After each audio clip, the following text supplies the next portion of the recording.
Lo saqué nomás. El pueblo ya lo sabe, sin lucha no hay victoria. El pueblo ya lo sabe, sin lucha no hay victoria.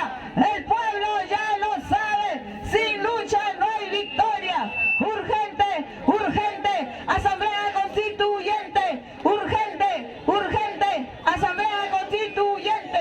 En costa, sierra y selva, cierren el Congreso. En costa, sierra y selva, cierren el Congreso. En costa, sierra y selva, cierren el Congreso.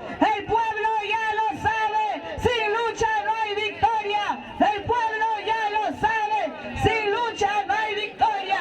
Urgente, urgente, asamblea constituyente. Urgente, urgente, asamblea constituyente. Urgente, urgente, asamblea constituyente. Fuera María del Malva. Bueno, hermanos, también estamos recordando a la hermana Martina Portocarrero. No sé si ustedes han escuchado un tema que se llama El Hombre, ¿no? Donde ella habla de que nunca tenemos que arrodillarnos ante el tirano. Y el tirano, ¿quiénes son los tiranos? Estos derecha y ultraderecha, esos son los tiranos. Nunca arrodillarnos al tirano, siempre para adelante y para arriba. Ya viene. Para, hermanito. Mira, mañana va a haber un foro. Ahorita justo me estaban hablando por acá. Yo casi no intento concentrarme, por eso que no se los dije, ¿no? Y a ver, me corrigen en cuanto a ello. Mañana va a haber un foro. A ver, sigue, a las 10 de la mañana en el Congreso de la República. ¿En qué auditorio? ¿Se acuerdan del auditorio? Carmona, creo. En el auditorio Carmona, ¿verdad? ¿Eso dónde está? ¿En Abancay? Ya, en Abancay con Ancash. Pero ¿por qué lo hacemos público? Porque es probable que la presidenta del Congreso, María del Carmen Alba, no le permita, no autorice, no le dé permiso para que se realice ese foro sobre la Asamblea Constituyente. Entonces, frente a ello, vamos a ver cómo coordinamos para manejar esa situación. Porque al margen de todo, lo que nosotros queremos y debemos saber es por qué la Asamblea Constituyente, su importancia, y por qué no quieren. Porque hay un grupo de personas que no quieren la Asamblea Constituyente. Hay que preguntarnos por qué no quieren la Asamblea Constituyente. ¿Ya? ¿Por qué no consultarle al pueblo? ¿Qué es un referéndum, hermanos? ¿Qué es un referéndum? Es una consulta que se le hace. ¿Pero a quién? A la población en su conjunto. El acto más democrático que yo conozca en un país es... ¿Ya está viniendo? El acto más... Ya está viniendo. El acto más democrático, ya viene, todos quédense ahí en su sitio, él va a venir para acá. El acto más democrático de un país es la consulta que se le haga a la ciudadanía, es la consulta popular. Pero ¿qué dice la derecha y la extrema derecha? Lo que dice es que no, porque legalmente no está en la Constitución del 93. Ahí está. No, legalmente, según su entender de ellos, como no dice la Constitución del 93, por lo tanto no debe haber Asamblea Constituyente. Y no debe haber, y el referéndum sobre cualquier tema tiene que pasar primero sobre el Congreso. Entonces, como es un tema que no les conviene, ya está. Pase. A ver, ya viene el congresista. Pásame el otro micrófono. Hay que cerrar Congreso. A ver, ya está por aquí, ya está con nosotros el congresista. Ya, acá nadie me pasa, por favor, ¿ah? Ya, cuiden ahí. Julio, te encarga, ya, nadie me pasa. Si puedes, tú te vas para allá. Nadie me pasa, Romner, nadie me pasa. Ya, cuidas, hermano. A ver, pasa, ya está acá el congresista de Flores. Palma. ¿Cómo nos quedamos? Urgente.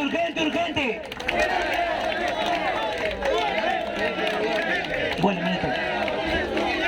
Urgente.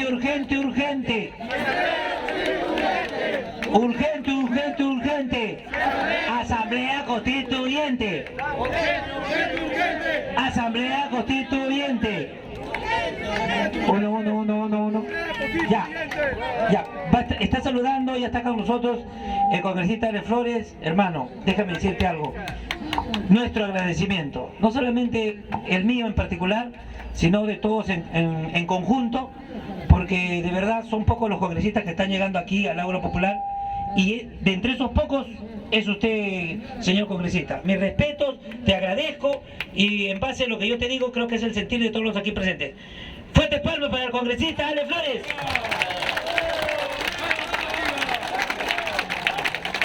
Bueno, le dejamos que acá está tu gente y te queremos escuchar. Bien. Bueno, queridos hermanos, hermanas,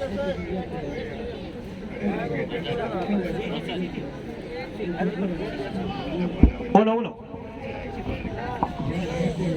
bien, le decía, para mí es un gusto, queridos hermanos, estar aquí una vez más frente a ustedes, agradecer a nuestros hermanos del Ágora Popular por invitarme, y por supuesto yo estoy ya dispuesto a venir aquí a conversar un poco, a compartir las ideas con ustedes, porque no hay mejor forma de saber qué piensa el pueblo, qué quiere el pueblo, conversando y acercándose al pueblo. Por ello yo quiero felicitarles primero a nuestros hermanos que siempre organizan los del Ágora Popular. Un fuerte aplauso para ellos por ese esfuerzo que hacen día a día de poderlos concientizar un poco. Igualmente un fuerte aplauso para ustedes, porque el hecho que estén aquí significa que tienen una conciencia patriótica, como muchos de nosotros, preocupados por lo que pasa en nuestro país. El día de hoy, queridos compatriotas, vamos a hablar un poco sobre la Asamblea Constituyente, sobre el proyecto de ley que ha hecho llegar el Ejecutivo al Congreso de la República, planteando se someta a referéndum en estas elecciones regionales y municipales de octubre, la posibilidad, primero, de una reforma constitucional, y segundo, de que se someta a un referéndum, preguntarle al pueblo peruano si quiere o no una nueva constitución. Y no hay acto más democrático que el referéndum de preguntarle al pueblo, porque el pueblo es el quien decide al final, no los políticos, no el Congreso, sino el pueblo. Se ha presentado este proyecto de ley que nosotros saludamos y por supuesto respaldamos. El presidente Castillo ha presentado esto siendo coherente con la posibilidad de la nueva constitución política. Sin embargo, hemos visto la respuesta de parte de la derecha en el Congreso, de la prensa concentrada, de la oligarquía, de la clase dominante, que no quiere que se le haga una simple pregunta al pueblo. Preguntarle al pueblo dónde va a ser inconstitucional, es decir, estos señores piensan que estamos en una cárcel controlado por ellos, en el cual el pueblo peruano ya no puede expresar su voluntad, su pensamiento, y pareciera que la mayoría de esos congresistas que se oponen y que están sentados ahora en el Congreso gracias al pueblo, tienen miedo a que se le pregunte al pueblo. Y creo que esto no debe ser así. Por el contrario, cuantas veces sea necesario el referéndum tiene que darse, porque el pueblo tiene que participar activamente en las decisiones políticas importantes que se toman en nuestro país.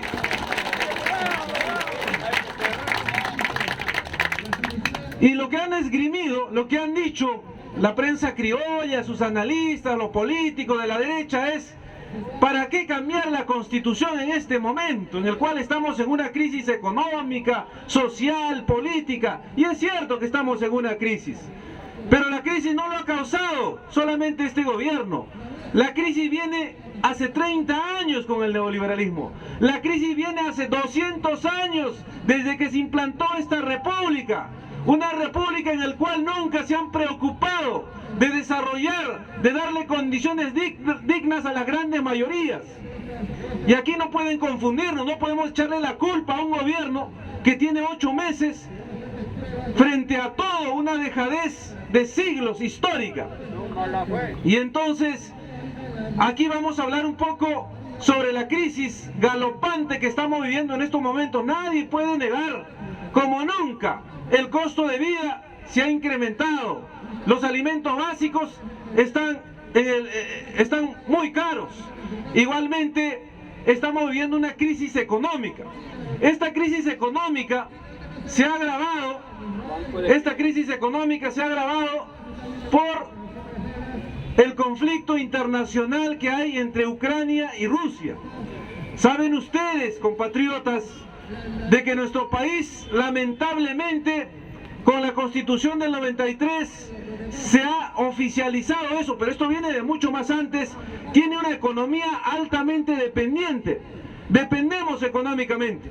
El Perú importa los combustibles. Si se sube el costo del combustible, por supuesto sube todo, porque el combustible es la base, ¿no?, para movilizar la industria, los alimentos, el transporte, etc. Se ha incrementado por el conflicto los costos de los combustibles, de los hidrocarburos, y ha subido todos los precios, algo que ya se estaba dando en una crisis, ¿no? Igualmente hay que recordar que Ucrania es el granero del mundo, al igual que Rusia, ¿no? Y entonces son los que producen trigo, venden harina, y como nuestro país tiene una economía dependiente, importa todo, compra todo, pudiendo producir nuestro país. Tranquilamente puede producir la suficiente cantidad de trigo para la harina, para el pan del pueblo, pero no lo hace, porque el modelo económico neoliberal, el libre mercado implantado aquí por la derecha, por los fujimoristas, hace que nosotros compremos al extranjero, no solamente los combustibles, sino tranquilamente productos que nosotros podemos producir aquí en nuestro país. Y entonces, ¿qué ha pasado?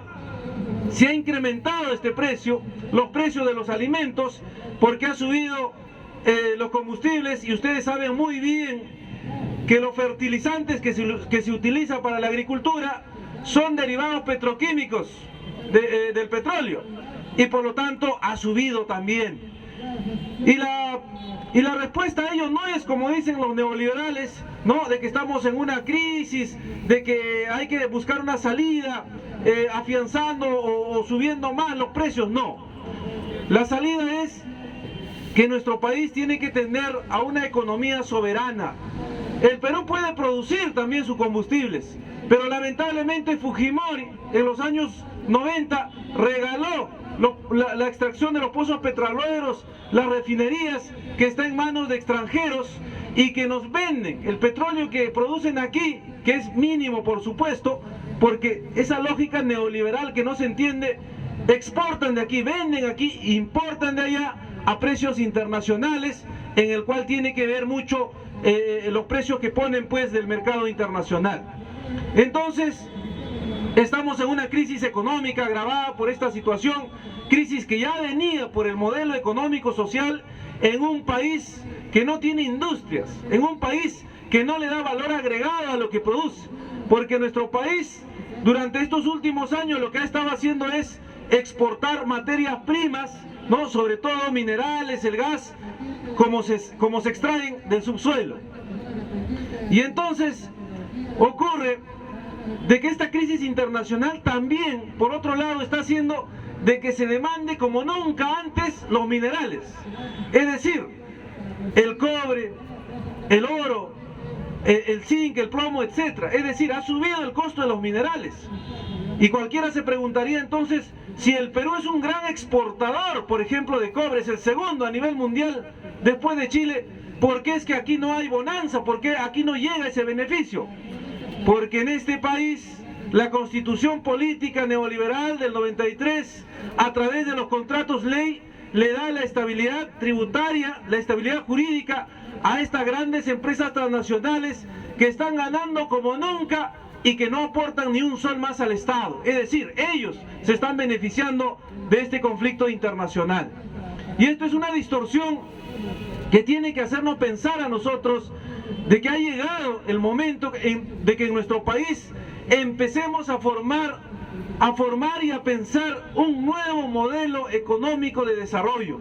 No puede ser que le entreguemos el destino de 33 millones de peruanos a que lo regule la oferta y la demanda, el mercado, el libre mercado que tampoco ha funcionado, simplemente lo han utilizado como un eslogan, porque en este país existen los monopolios y los oligopolios, que son los que se benefician con la necesidad y la pobreza del pueblo peruano.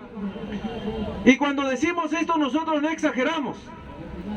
Estamos saliendo de una crisis sanitaria, de la pandemia.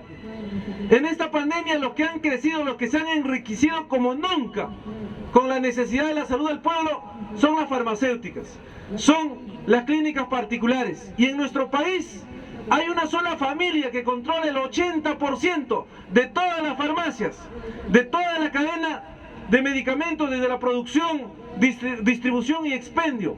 El grupo Intercorp es un monopolio en lo que es la farmacéutica, dueño también de clínicas particulares, dueño de los seguros, estamos hablando de los dueños de Interbank, y por lo tanto esto es una distorsión.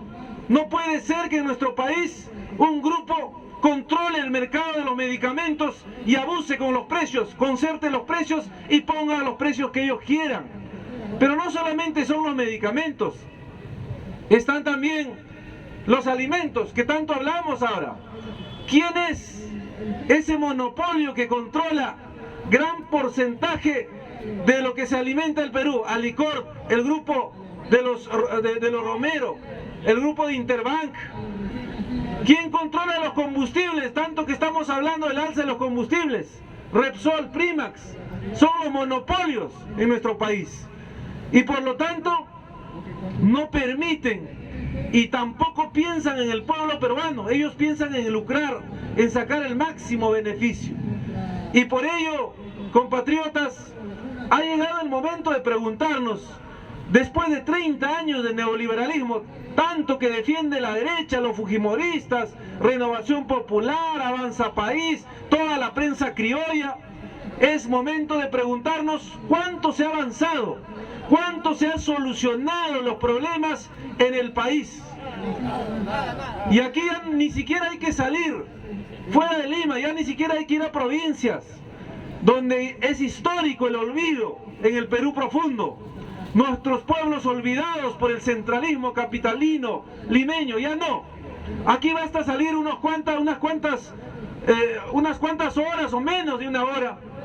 Hace unas semanas yo fui a Manchay, me invitaron los compatriotas de Manchay y los he visitado. A unos kilómetros del Palacio de Gobierno está la extrema pobreza, el abandono, el olvido. Viven sin condiciones básicas, sin desagüe, sin apoyo, sin pistas, sin veredas. Eso es lo que nos ha dado 30 años de neoliberalismo. Eso es lo que nos deja 30 años de saqueo, de entrega de nuestras materias primas.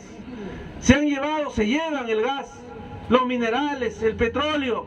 Pero ¿qué cosa es lo que dejan para nuestras comunidades? ¿Qué dejan para nuestro país? Nada. Porque en este país no se le da el valor agregado. Nunca ha habido una política de industrializar, y solamente industrializando nuestro país podemos crear empleos, trabajo para los peruanos, algo que no hay. Entonces, el neoliberalismo en nuestro país nos ha llevado a esta crisis económica, y de la crisis económica deriva la crisis social, la crisis política que nosotros estamos viviendo. Frente a ello, era necesario plantear una nueva Carta Magna, un nuevo contrato en el cual se establezcan claramente las condiciones para el desarrollo de nuestro país, considerando sobre todo a las grandes mayorías, a los campesinos, a los trabajadores, a los obreros, a los ambulantes, y no como la Constitución del 93, que solamente beneficia a las grandes empresas, sobre todo transnacionales extractivas. Y entonces, compatriotas, es una necesidad histórica en nuestro país, en estos momentos, para salir de la crisis, una nueva constitución política. Es una necesidad histórica que el pueblo tiene que hacerlo.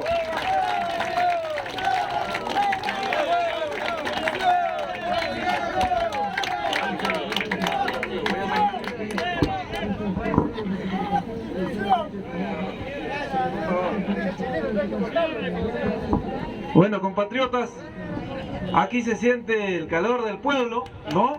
Yo voy a sacarme la chaqueta por un momento.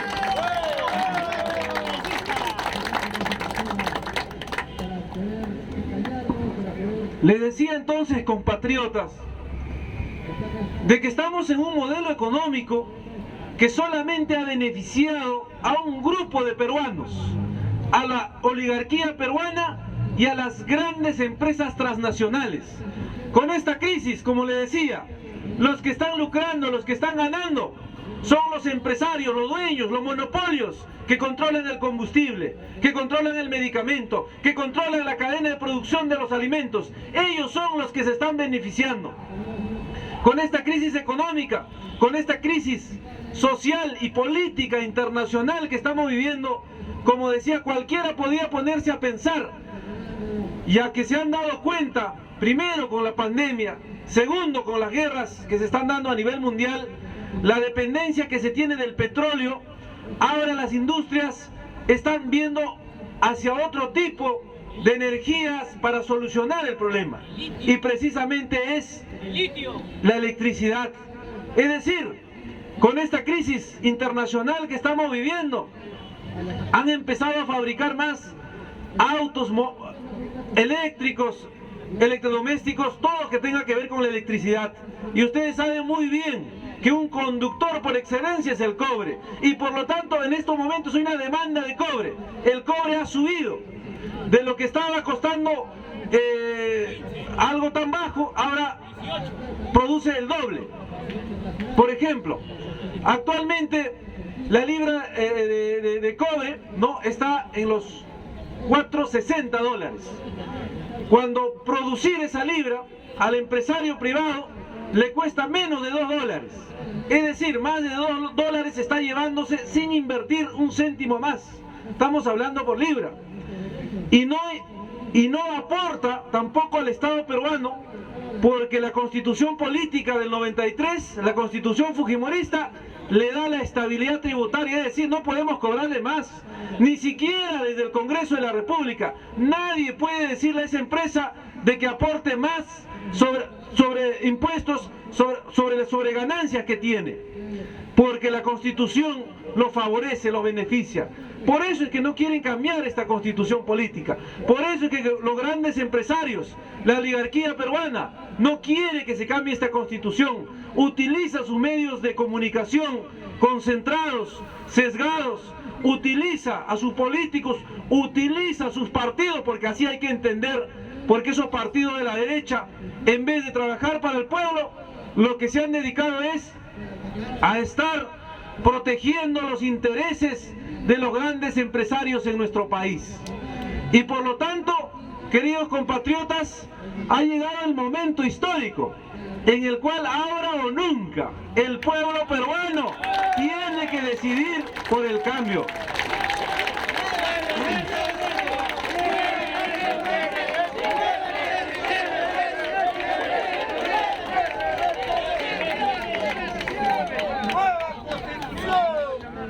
Entonces, compatriotas, la salida de la crisis económica, social, política que estamos viviendo, porque han visto ustedes, desde que ha entrado este gobierno, no ha habido un solo día que lo deje tranquilo. Al día siguiente de que Castillo juramentó, una congresista dijo que iba a presentar la moción de vacancia, y estuvo en el Congreso de la República presentándose interpelación tras interpelación, censura tras censura, todo siempre buscando boicotear, buscando entorpecer, buscando el obstruccionismo para crear la crisis y para querer sacar un gobierno que el pueblo peruano lo ha puesto por primera vez en 200 años. Y de repente también está el error de la falta de contundencia, la falta de decisión inmediata del presidente Castillo. Sin embargo, nosotros vamos a saludar porque se está reivindicando. Al presentar este proyecto de ley de referéndum para Asamblea Constituyente, está retomando el camino del pueblo, está retomando el camino del cambio, y si es así, va a tener a los congresistas y al pueblo peruano apoyándolo a favor del cambio.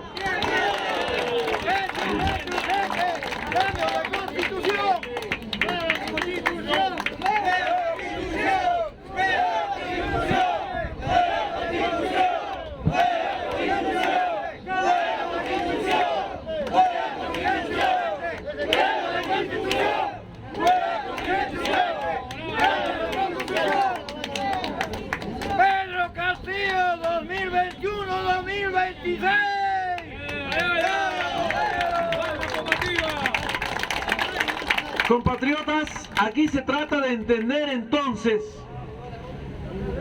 puede tener un gobierno errores, como todo gobierno lo ha tenido. Y aquí lo que está buscando la derecha desde el primer momento en que se ganó es no querer reconocer la legítima voluntad del pueblo peruano. El único que puede juzgarle a este gobierno es el pueblo y nadie más. El pueblo en su momento le pedirá cuentas a Castillo si ha hecho o no. Pero aquí hay una campaña sistemática de que en 8 meses quiere que se solucione lo que ellos no han solucionado en 30 años de neoliberalismo, lo que no han sido capaces de solucionar en 200 años de república, donde siempre ha gobernado la derecha. Porque tiene que quedarnos claro aquí que en nuestro país nunca hubo un gobierno de izquierda hasta estos momentos, ni siquiera progresista, salvo el periodo de 1968 al 75, el gran general Juan Velasco Alvarado, el que hizo las grandes reformas, la reforma agraria, la reforma educativa, el que nacionalizó, el que empezó a crear las industrias en nuestro país, industrias que lamentablemente el corrupto Fujimori lo regaló, lo vendió, lo privatizó en la época nefasta del 90. Y por lo tanto, compatriotas, aquí tenemos que hablar con claridad de que nuestro país ha optado en estas últimas elecciones por tener un gobierno popular, un gobierno que venga del pueblo para que haga los cambios. Y frente a la crisis neoliberal, decíamos nosotros de que esta crisis del neoliberalismo ya no era administrable, ya no se podía más, porque todo había llegado al límite. La única posibilidad era el cambio, y tiene que darse el cambio. Y para hacer ese cambio, compatriotas, se necesita cambiar el marco jurídico, el marco legal, el marco constitucional. Hace unos días yo conversaba con el presidente Castillo, y yo le decía, presidente, ¿qué estamos esperando para terminar con los oligopolios, con los monopolios? Presidente, ¿qué está esperando usted para hacer esos grandes cambios que necesita nuestro país? Y él decía de que efectivamente se había tratado de hacer, consensuando, pensando en todos los sectores de nuestro país, de hacer esos cambios, pero que lamentablemente la rigidez de la constitución política del 93, del neoliberalismo, no le permitía. Y por eso era necesario hacer esa consulta, preguntarle al pueblo